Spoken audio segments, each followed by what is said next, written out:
जितना हो सके एकांत में अकेले। मैं इतना बोलता हूँ ना, घर पे जैसे ही जाता हूँ मुझे समय मिलता है, कभी कथा से 15-20 दिन हम मौन हो जाते हैं, 7 दिन 8 दिन मौन कमरे में बंद रहते हैं। क्यों? बहुत लोगों से मिलना जुलना, बहुत वाहवाही लेने से नहीं। वाह जब लोग करते हैं तो वाह का उल्टा हवा होता है। ध्यान से देखिए, वाह का उल्टा हवा, वाह का उल्टा हवा है। कोई वाह कर रहा है तो सावधान हो जाओ, आप में हवा भर रहा है। हाँ, कोई वाह करे तुरंत सावधान हो, भैया ये हवा भरत है। और आपको पता है ना, कितना हो बढ़िया टायर, ज़्यादा हवा भरे तो ब्लास्ट, पंचर हो जाए तो बन भी जाए, एक बार भ्रष्ट मार दिया तो बेकार हो जाएगा। वाह कोई करे तो सावधान रहो माई बाप, वाह करने वाला आपको हवा भर रहा है। आपका सच्चा हितैषी वही है जो आपके मुंह पे आपकी खरी सुना दे, वही तो सच्चा हितैषी है। गजेंद्र की ये कथा हमको सीख दे रही है, सब चले गए तो इसको प्रभु की याद आई। जब कोई नहीं, इसीलिए संत तो घर द्वार छोड़ के एकांत में रहते हैं। श्रीमद् भागवत कहती है, एकांतवासो लघु भोजनादो मौनम निराशा करणावराधो। जितना एकांत में हम रहे, और फिर एकांत शब्द का अर्थ है एक में ही सबका अंत करना ही एकांत है। एकांत अज्ञानी के लिए नहीं। अज्ञानी आदमी एकांत होगा तो बेवकूफ़ मोबाइल चलाएगा या फालतू सोचेगा। ज्ञानी एकांत में होगा तो स्वर देखेगा, अपना श्वास गिनेगा। एकांत में होगा तो बढ़िया चिंतन करेगा। ज्ञानी के लिए एकांत है एक में संसार की सभी वस्तुओं का अंत करना, एक में सारे संकल्प विकल्प का अंत करना ही एकांत है। कई लोग वैराग्य शब्द का अर्थ गलत ले लेते हैं। वैराग्य का अर्थ यह नहीं है कि दाढ़ी बाल बढ़ा लिया, कपड़ा बदल लिया तो आप वैरागी हो गए, नहीं। वैराग्य शब्द का अर्थ होता है किसी भी वस्तु और व्यक्ति के प्रति राग का न होना वैराग्य है। जैसे कमल जल में है फिर भी जल से अलग है, तो आप सच्चे वैरागी तब हैं जब आप घर पे रहते हैं और फिर भी मोह से परे हो गए। घर में रह के भी घर से मोह नहीं है, तब तो वैरागी हैं। जहाँ क्रोध करने का समय फिर भी क्रोध नहीं किया तो आप अक्रोधी हैं। दूर चले गए घर से, कोई है ही नहीं, बोले हम वैरागी बाबा हैं, नहीं। वैराग्य का मतलब राग का न होना वैराग्य है, न कि बालों को बढ़ाना अथवा कपड़े बदल लेने से आप वैरागी हो जाएंगे। त्याग्यात परम शांति। त्याग क्या है? पास है फिर भी मैं इसे अपना न मानूं, ये सबसे बड़ा त्याग है। कोई वस्तु कोई व्यक्ति हमारे पास हमारे हाथ में, फिर भी मेरी इसमें ममता नहीं है, मैं इसे अपना नहीं मानता हूँ, यही बड़ा त्याग है। और ये नहीं कि है ही नहीं और हमने त्याग दिया, नहीं। भागवत भक्ति ज्ञान वैराग्य और त्याग, इसी का तो नाम भागवत है। एकांत में उस गजेंद्र ने गोविंद को पुकारा, वही नारायण कवच हो गया। गजेंद्र मोक्ष का पाठ दरिद्रता को दूर कर देता है। हम और आप भी एकांत में उस एक से मिलने का प्रयास करें। इसीलिए जप करने के बाद शांत हो जाता है यार। जप करते करते शांत। शांति सामर्थ्य की जननी है।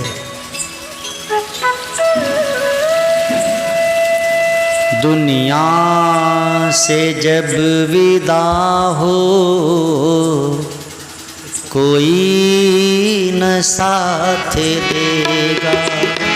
दुनिया से जब विदा हो कोई न साथ देगा। 2 गज कफन का टुकड़ा तेरा लिबाज होगा। 2 गज कफन का टुकड़ा तेरा लिबाज होगा। दुनिया से जब विदा हो कोई न साथ देगा। सोचिए साथ क्या जाएगा, कोई न साथ देगा।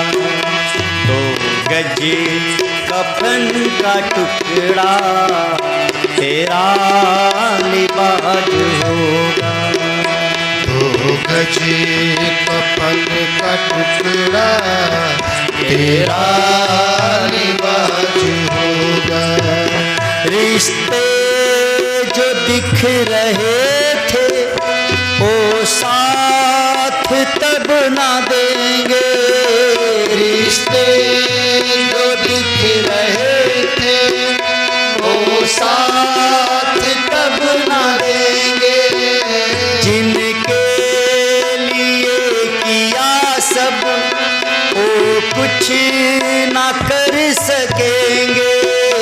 जिनके लिए किया सब वो कुछ न कर सकेंगे। जितना भी था कमाया कुछ भी न पास होगा। जितना धन कमाया उतना ही पास होगा। 2 गज कफन का टुकड़ा तेरा लिबाज होगा। 2 गज कफन का कपड़ा तेरा लिबाज होगा।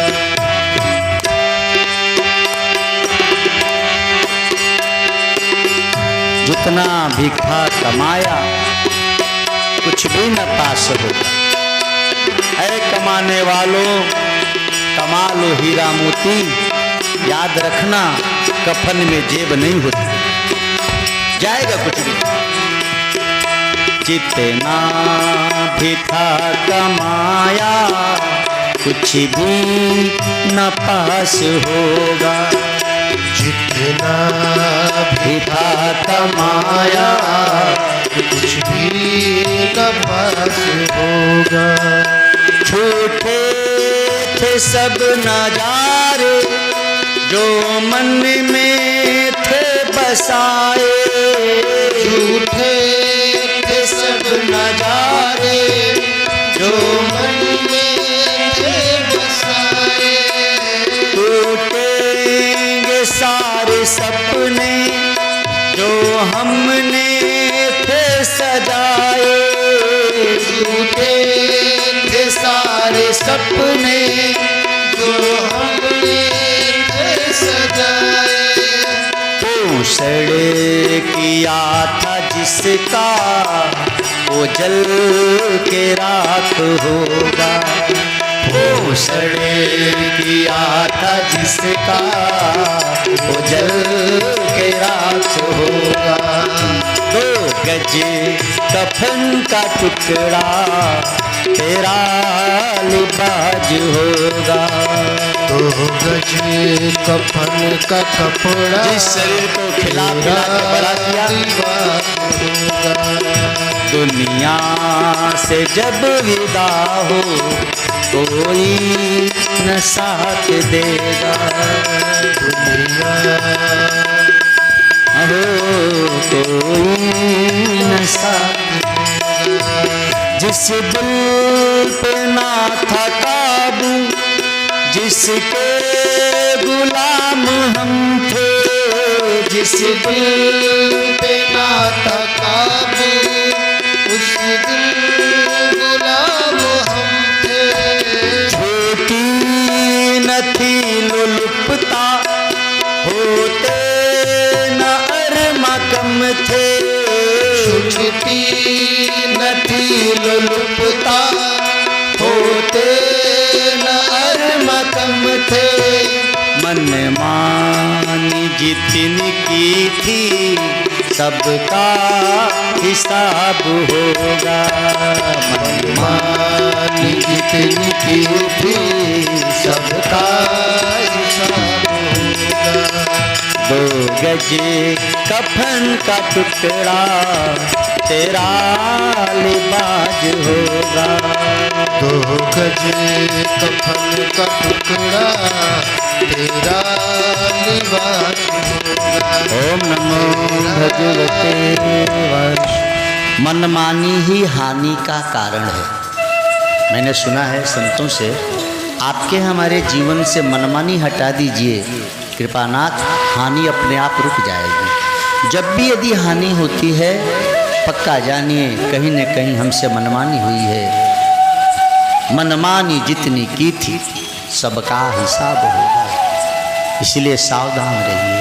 भगवत कथाओं को सुनने सुनाने पढ़ने पढ़ाने का बस इतना अर्थ है, क्या करणीय है क्या अकरणीय है इसको जाने, कर्म क्या है अकर्म क्या है विकर्म क्या है जाने, और अपने कर्म को कर्म से अकर्म में लाके ईश्वर को प्राप्त कर ले। इतना ही तो करना है। जन्म मृत्यु से पार जब हम होते हैं तो जन्म मृत्यु से पार होने वाले कर्म हैं भगवत ध्यान, भगवत ज्ञान और भगवत नाम। गुरु का ज्ञान, ईश्वर का नाम और आत्मा का ध्यान जिसने भी किया वो हो गया महान। हमको आपको अपने आत्मा का ध्यान कर लेना है। तो भागवत कहती है कि गजेंद्र जैसे उसको सब छोड़कर चले गए तो ईश्वर की याद आई, आपको हमको भी चाहिए कि सब छोड़कर चले जाएं, सब हमसे बेवफाई करें, उससे पहले ही हम भगवान को याद करके भगवत तत्व को प्राप्त हो जाएं।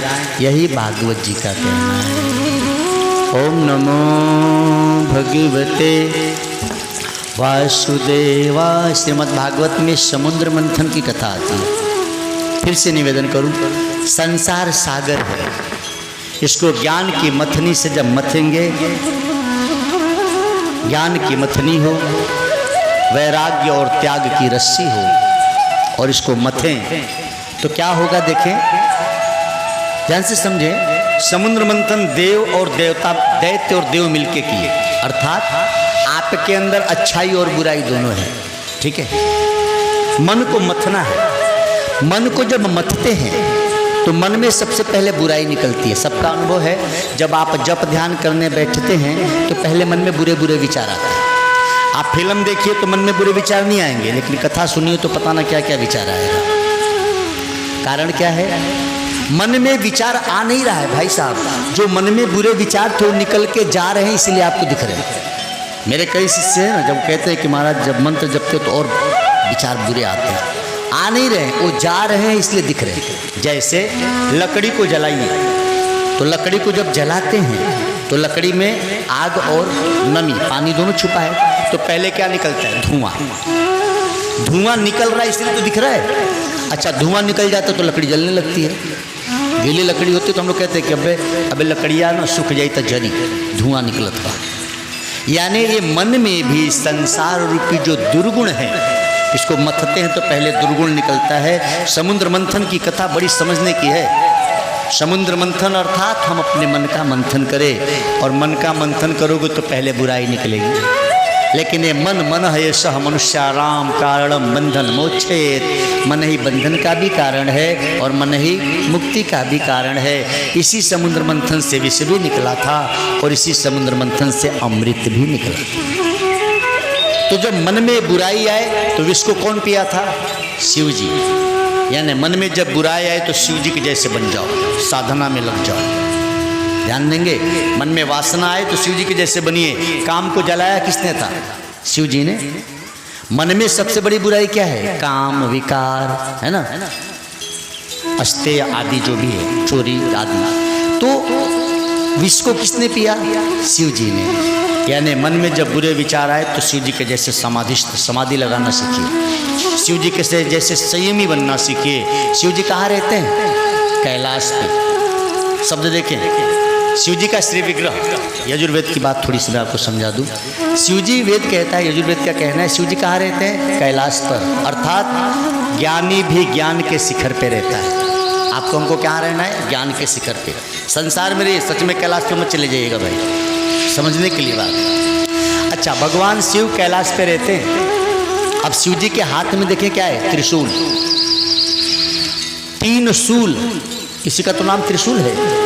हम सबके पास भी 3 शूल है, रजोगुण, तमोगुण, सत्वगुण। किसी में उलझिए मत, क्योंकि तीनों चुभेगा। अपने को बहुत अच्छा मान लिए ना, ये भी दुख देगा। जय श्री राम। अपने को जो बहुत बढ़िया मान लेते हैं, ये भी एक दुख का कारण हो जाता है। त्रिशूल को भगवान शिव ने हाथ में पकड़ा है, यानी आपकी वाहवाही हो तो, आपकी निंदा हो तो, सूखी रोटी मिले तो और मालपुए मिले तो उलझिए मत, पकड़ के रखिए, उसमें उलझिए मत। हाथ में पकड़ा, त्रिशूल के ऊपर डमरू बधा है, ध्यान से समझिए। त्रिशूल में क्या बधा है? डमरू। डमरू ज्ञान आनंद का प्रतीक है, यानी त्रिशूल को जब हाथ में पकड़ लोगे तो आपके पास ज्ञान और आनंद आ जाएगा। डमरू ज्ञान और आनंद का प्रतीक है। भगवान शिव जी माथे पे गंगा है।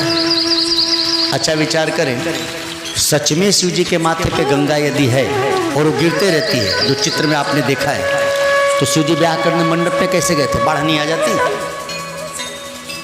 यदि शिव जी के माथे से हमेशा पानी ही गिरते रहता है तो जरा 24 घंटा टुल्लू पंप लगा के घूम के देख लो आप, मुसीबत नहीं हो जाएगी उनके लिए? कहीं जाएंगे आएंगे कैसे भाई? जिसके माथे से हमेशा पानी गिरे वो ससुराल कैसे गए होंगे? और अक्सर कथाओं में आता है यहाँ जा रहे थे भगवान, वहाँ जा रहे थे। यह समझने के लिए दिखाया गया है। एक बार गंगा को रोक के धरती पे भेजे सही है, लेकिन हमेशा लेके घूमते नहीं है। ये चित्र में इसलिए बनाया गया है कि आपको संकेत मिले। क्या संकेत है? शिव जी के माथे से गंगा बहती है, अर्थात वेद कहता है ज्ञानियों के मस्तिष्क से सदा ज्ञान की गंगा बहती रहती है। यह ज्ञान की गंगा है भाईजान, ये ज्ञान की गंगा है माई बाप, ये कोई पानी वाली गंगा नहीं। जैसे शिव जी के माथे से गंगा बह रही है, यानी हम और आप भी जब कोई ज्ञानी को देखे तो वंदन करें, उनके मस्तिष्क से सदा ज्ञान की गंगा बहती रहती है। शिव जी के माथे पे चंद्रमा है। चंद्रमा कौन सा है? दूज का।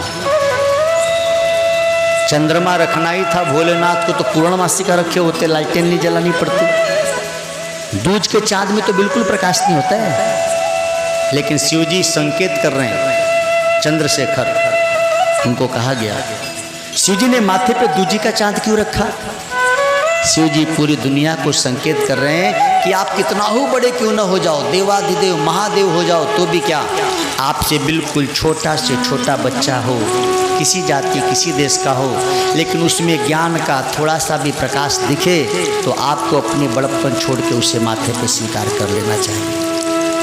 बिल्कुल थोड़ा सा प्रकाश है दूजी के चांद में, और शिव जी उसे माथे पे रखते हैं। यानी आप ज्ञानी होगे, बहुत अच्छी बात, लेकिन कोई यदि ज्ञान की बात करता है, छोटा से छोटा क्यों ना हो, आप उसे सुने और स्वीकार करें, आपका कर्तव्य है। हमारी कथा चल रही थी तो बनारस के जो शंकराचार्य जी हैं वो कुछ दूर पे बैठे थे, वहाँ उनका आना हुआ था और हम जाकर से कथा कर रहे थे। तो जब हम कथा से नीचे उतरे तो उन्होंने मुझे अपने पास बुलाया। हम गए, मुझे बड़ा प्यार की, बोले बेटा बहुत अच्छा बोलते हो। तो मुझे लगा कि ये सच में शंकराचार्य जी को देखो, ये शिव जी वाली बात कि छोटा, अब उनके सामने तो हम लोग की क्या गिनती है, लेकिन नहीं, ज्ञान का प्रकाश छोटा भी हो तो सिर पे रखे। बुला के मुझे बहुत प्यार से बिठाए, काफ़ी देर तक बातें की, प्रसाद दिए, जो कि उनके दर्शन के लिए अच्छे अच्छे लोग संत लाइन में खड़े थे। तो यजुर्वेद की बात वहाँ मुझे बहुत अच्छी लगी और मुझे लगा कि एकदम सत्य है। सामने मेरे घटा है घटना, भगवान के गले में सर्प है, यानी देखो भगवान ने विषधर सर्प को गले में रखा है। ये संसार भैया ऐसे ही है। सर्प को इस संसार में वही शांति से रह पाएगा। सर्प के गले में मृत्यु रूपी सर्प तो है, लेकिन शांत भाव से वही रह पाएगा जिसके सिर पे ज्ञान की गंगा है। अमृत को वही पा सकेगा जो सदा ज्ञान में रत रहेगा। भगवान शिव जी सर्प गले में, फिर भी काट कहाँ पाए? तो ये बातें सांकेतिक हैं शिव जी की। हम सबको शिव जी की इन बातों से खूब सीख लेनी चाहिए। ऐसे नहीं बना दिया गया तस्वीर, इस तस्वीरों के पीछे बहुत अर्थ छुपे होते हैं। समुद्र मंथन देवता और दैत्य मिलकर करते हैं। आपके इसी मन में अच्छे विचार भी आते हैं और इसी मन में बुरे विचार भी आते हैं। यही मन जब प्रसाद लेता है तो माथे चढ़ाकर ग्रहण करता है, और जब बोतल देख लेता है तो सोचता है मार ही लो 2 पैक। मन वही का वही है। इस मन में दैत्य भी है और देवता भी है। इस मन से ही विष भी निकलता है और इसी मन से अमृत भी निकलता है। अब आगे कथा आती कि भगवान ने मोहिनी का रूप लिया और अमृत परोसना शुरू किया। देखिए बड़ी सुंदर बात है, इस नश्वर तन के द्वारा अमरत्व की प्राप्ति हम सबको हो सकती है। कब? जब कंचन और कामिनी में नहीं फंसेंगे तब। सबसे पहले दैत्यों को बिठाया उस मोहिनी रूपी भगवान ने कि मैं अमृत पिलाता हूँ, बैठो। दैत्य उस मोहिनी को देख रहे थे, अमृत है कि नहीं पता नहीं। उन दैत्यों से मोहिनी ने कहा कि सुनो, अमृत में सोच रही हूँ कि पहले देवताओं को दूँ, ऊपर जो पतला पतला है और नीचे वाला गाढ़ा आपको दे दूँगी। अब इन दैत्यों की मति मारी गई। बताइए भला अमृत भी गाढ़ा और पतला होता है? इनको तो बस सुंदर मोहिनी दिख रही थी कि आप जो कहो महाराज वही सही है। ये संकेत है अमृत दैत्यों के पास भी था, दैत्य तो लेके भागे थे। लेकिन जो कामनी और कंचन में फंस जाता है वो अमरत्व को नहीं पाता। कौन पाया? देवता। क्यों? क्योंकि देवता मोहिनी रूपी नारायण के रूप पे आसक्त नहीं थे, वो नारायण की महिमा में आसक्त थे, वो भगवान की महिमा में आसक्त थे। इसलिए प्रभु ने उनको अमृत पिला दिया और देवता अमृत हो गए। दैत्य उनके रूप पे मोहित थे, इसलिए भगवान ने उनको अमृत नहीं पिलाया और दैत्य मारे गए। कृपा करें आप और हम सब, इस कथा से हम सबको सीख लेनी है, हमारा भी मन किसी के रूप लावण्य में न फंस जाए। जब कोई अच्छा लगे तो कथा को याद कीजिएगा कि हे मनी राम, मैंने भागवत सुनी है, तू मोहिनी के रूप में मत फंस, मोहन की भागवत में फंस जे तर जाएगा। मनी है ना, जब कहीं मन फंसने लगे तो कथाओं को याद कीजिए। इसलिए तो कथा याद किया, इसलिए तो कथा सुनी जाती है। हमारा भी मन, मोहन ने ही मोहिनी का रूप लिया। हम मोहिनी के सुंदरता पे नहीं, हम मोहन के महिमा में जाएंगे, महिमा गाएं। और जो मोहन पर आसक्त है वो मन को जीत लेता है। एक बार मन बस में हो जाए बस, तो भागवत कहती है देवता अमर हो गए और दैत्य बेचारे ज्यों के त्यों रह गए। आपके हमारे अंदर जो दैत्य का गुण है वही हमको कथा में नहीं बैठने देता, वही हमको गुरु के द्वार नहीं जाने देता, वही हमको अच्छे कर्मों से हटाता है। दैत्य वाला गुण हमेशा आपको गलत मार्ग पे ले जाएगा। वो कथा में भी चाहेगा कि कितना मजा लिया जाए, कथा मजा लेने की जगह है। ये दैत्य वाला गुण आपके हमारे अंदर जो देवता वाला गुण है, अभी आपने देवता वाला गुण, तभी तो इतनी शांति से बैठे। इस कलयुग में आप मोबाइल छोड़कर, टीवी छोड़कर शांति से बैठे हैं क्योंकि देव वाला गुण जगह है। और जैसे दैत्य वाला जगता है तभी पंडित जी उठेंगे यहाँ से ही 10 बार उतर के जाएंगे, और दैत्य वाला गुण जहाँ उठा कि बस कुछ देंगे।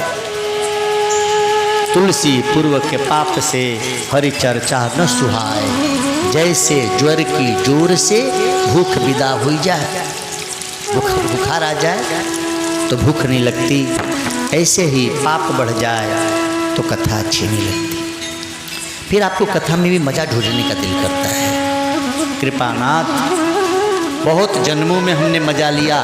पत्नी का सुख तो कुत्ता बिल्ली बने तो भी मिला था, रहने के लिए तो हम घोंसला पक्षी बने तब भी बनाए थे, मनुष्य बन के घर बना लिया तो क्या बड़ा काम किया।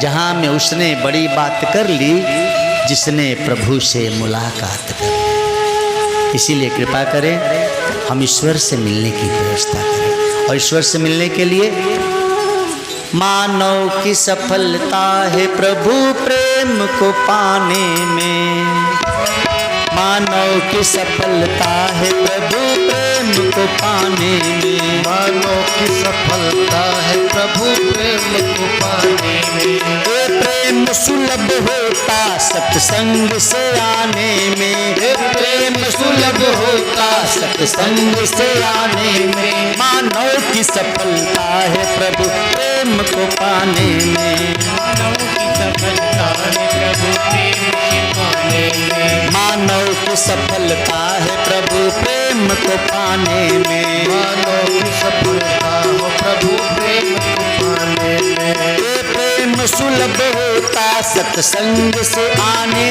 में, प्रेम सुलभ होता सत्संग से आने में, मानव की सफलता है प्रभु प्रेम को पाने में। मानव की सफलता है प्रभु प्रेम को पाने में। ससुराल जाएंगे तो ससुराल वालों का प्यार मिलेगा, ननिहाल जाएंगे तो ननिहाल वालों का प्यार मिलेगा, है ना।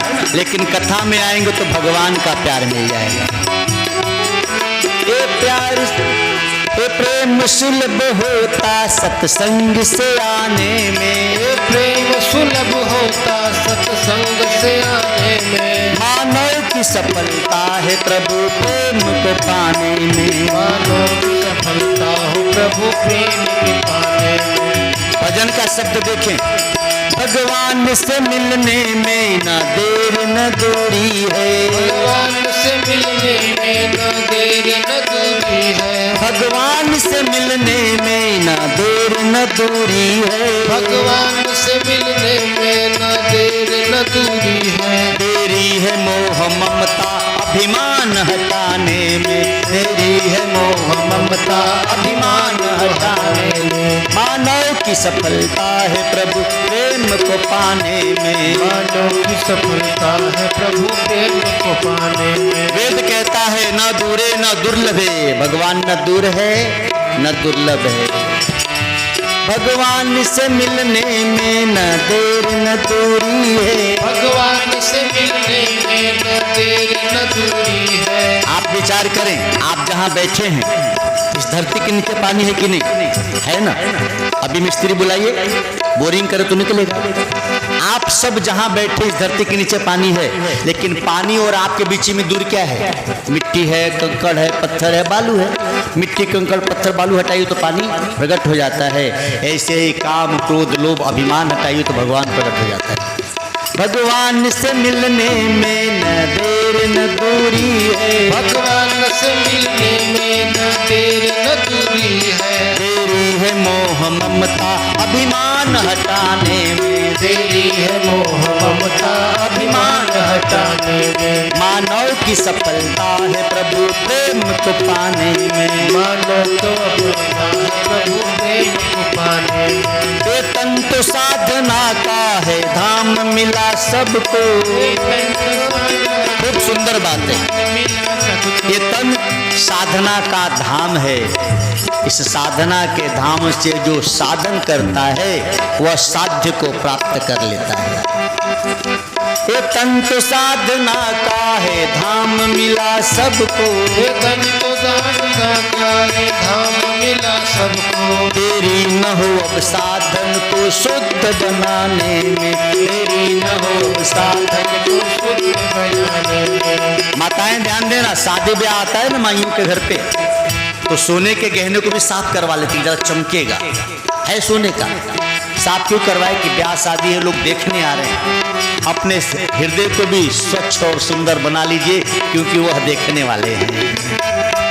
देरी न हो अब साधन को शुद्ध बनाने में, देरी न हो साधन को शुद्ध बनाने में। मानव की सफलता है प्रभु प्रेम को पाने में। मानव की सफलता है प्रभु प्रेम को पाने। ओम नमो भगवते। भजन गानी जय श्री राधे, पूरी हो जाती है। जय श्री राधे। हम सोचते बहुत भजन भी लंबा न खींचा जाए तो कथा रुक जाती है। क्या हुआ? ओम नमो भगवते वासुदेवाय। ये तंतु साधना का है धाम मिला सबको, देरी न हो अब साधन को शुद्ध बनाने में। मैं निवेदन करते रहता हूँ जहाँ भी जाता हूँ ना, खासतौर से अपने लोगों से, सिर्फ ब्राह्मण चाह दी तो पूरा विश्व बदल जाएगा। खाली मेरी बिरादरी ठान ले और प्रयास करे, चाह दे, तो धरती के देवता हैं ब्राह्मण, हम लोग को भूदेव कहा गया है। सिर्फ ब्राह्मण यदि चाह दे तो पुनः धरती स्वर्ग बन जाए, फिर से राम कृष्ण आ जाए। सबसे ज़्यादा हम बिगड़े हैं।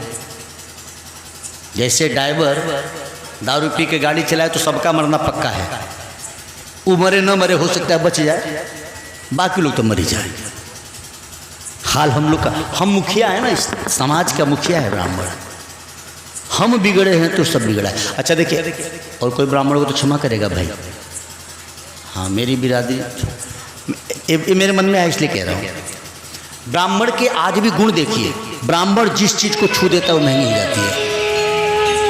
ब्राह्मण जिस चीज़ को पकड़ता है वो औरों के लिए दुर्लभ है, और जिस चीज़ को छोड़ देगा वो चाहे कितना हो कीमती, उसकी रत्ती की भी भाव नहीं रहेगी। हम ब्राह्मण जब वेद पढ़ते थे, छोटे लोगों को वेद छूने तक का अधिकार नहीं था, और ब्राह्मणों ने जब से वेद पढ़ना छोड़ा, सड़क पर हनुमान चालीसा गिरा हुआ मिलता है।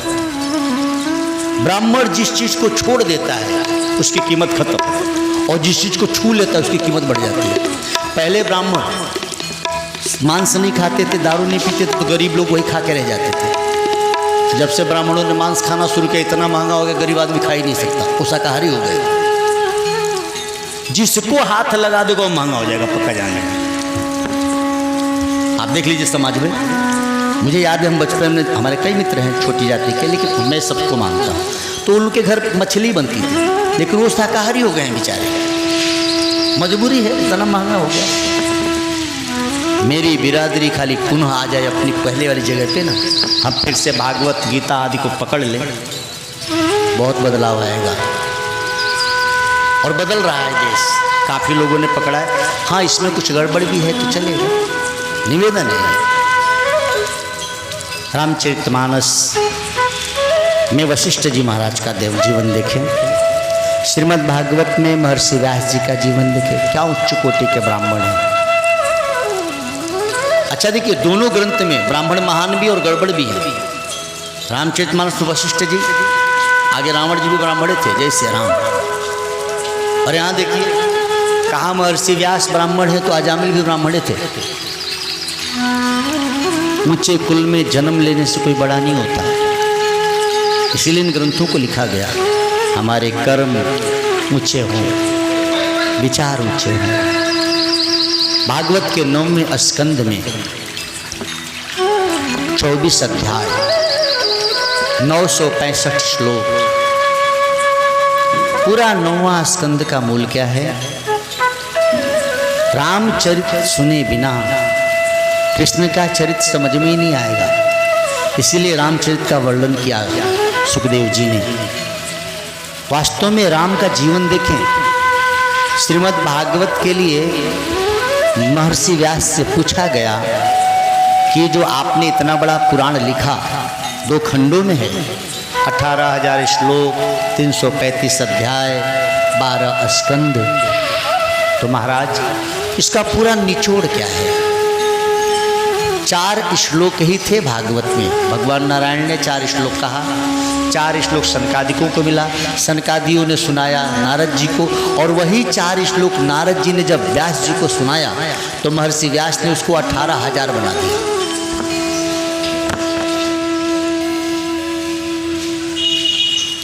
ओम नमो भगवते वासुदेवाय।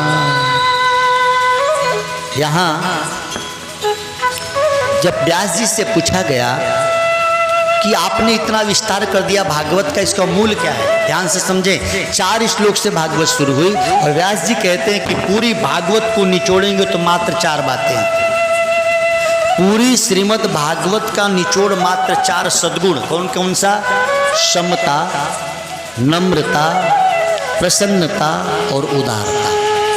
व्यास जी कहते हैं कि यह 4 सद्गुण हैं भागवत में, जिसमें जितने % होते हैं वही उतना मानव से महामानव होता है, और जिसमें जितना पूरे हो जाते हैं वो महात्मा हो जाता है, वो महेश्वर हो जाता है। फिर से समझेंगे, समता, राम जी की समता देखिए।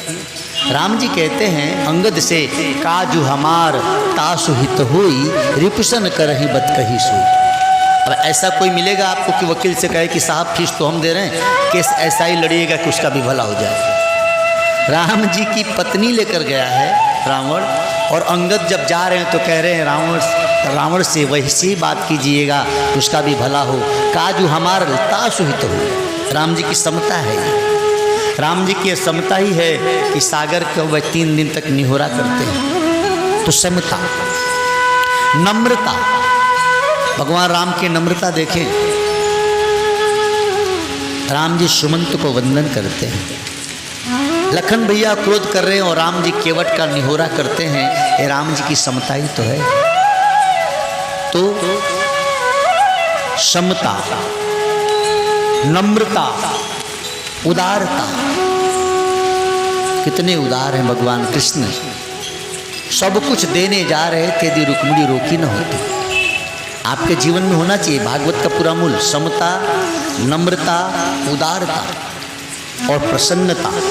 कहाँ तो राज मिलना था और कहाँ तो वनवास हो गया, लेकिन राम जी प्रसन्नचित्त हैं। द्वारिका से भगवान कृष्ण भाग जाते हैं युद्ध छोड़ के, लेकिन मुखमंडल पे प्रसन्नता है। तो समता, नम्रता, उदारता और प्रसन्नता। व्यास जी कहते हैं पूरी भागवत सुनने के बाद मात्र 4 गुण यदि आप में विकसित हो गए तो आप मानव तन को पाके सफल हो गए। पुनर्जन्म न विद्यते वाली बात हो गई। नम्रता, आज के बाद देखिए कि नम्रता मेरे जीवन में कितना % आई। समता, सब जगह मेरे परमात्मा हैं। उदारता, आपका कोई अनभला भी किया तो हम भला करें। प्रसन्नता, पूरे हैं वो मर्द जो हर हाल में खुश हैं। वही तो पूरा मर्द है जो हर हाल में खुश है। अपने गम में रोने वाले मुस्कुराना सीख ले, औरों के दुख दर्द में आंसू बहाना सीख ले। आप खाने में मजा नहीं जो औरों को खिलाने में है। जिंदगी में तू किसी के काम आना सीख ले। वही इंसान है। जिंदगी ऐसी जियो जीवन चमक उठे। मरना तो है ऐसा मरो मौत भी महक उठे। सब मरने वाले हैं, लेकिन मौत ऐसी हो कि कोई याद करे। कोई आया था, वैज्ञानिक कहते हैं प्रतिदिन 2.25 करोड़ लोगों का जन्म होता है धरती पे। ये सर्वे है। इस धरती पे 2.25 करोड़ लोग पर डे जन्म लेते हैं। लगभग 1.5 करोड़ लोग रोज मरते हैं। कौन किसको जानता है? जानना उन्हीं को जाता है जिसने ईश्वर को जान लिया है। तो 9वां स्कंद, आइए 9वां स्कंद में प्रवेश करें। इससे पहले भगवान श्री राघवेंद्र को वंदन करते हैं। आप और हम एक साथ भगवान श्री रामचंद्र जी को प्रणाम करते हैं। आपको आए तो आप जरूर गाएं।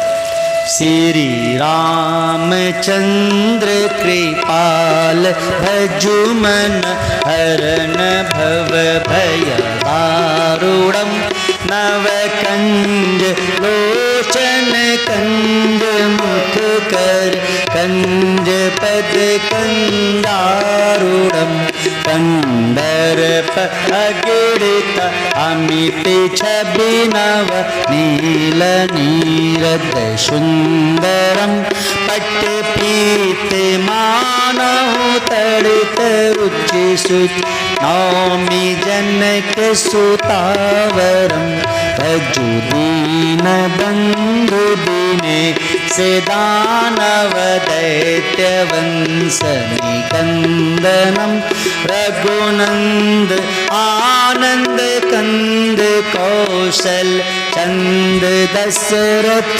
नंदनम शिर मुकुट कुंडल तिलक चारु उदार अंग विभूषणम आजान भुज सर चाप दर्शन राम जिति कर दूषणम इति वदति तुलसीदास शंकर शेष मुनि मनरंजनम मम हृदय कंज निवास कुरु का आदि खलदल गंजनम मम हृदय कंज निवास कुरु का आदि खलदल गंजनम।